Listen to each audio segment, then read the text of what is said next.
সবাই দিলে যখন বিএনপির পিছনে লাগছে, ওরা কনফার্ম যে আগামী দিন বিএনপি বিপুল ভোটের ব্যবধানে জয়লাভ করবে।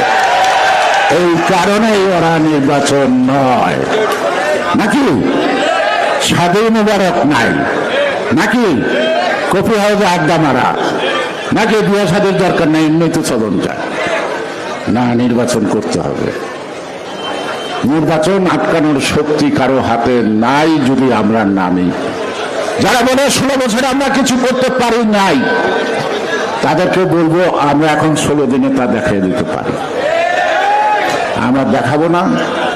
একজন ভদ্রলোক মানুষ ওয়াদা করছে, আমরা তার ওয়াদা সে পূরণ করবে, যথাসময়ে নির্বাচন দেবে, এই প্রত্যাশা নিয়ে আমরা ধৈর্য ধরে রাখছি। মাঝে মাঝে নিয়ে একটু রিহার্সেল দেবো আর কি, তাই না? যদি যুদ্ধ লাগে যায়, যেন যুদ্ধ যাওয়ানোর সময় আর নতুন করে প্রস্তুত হতে না পারে।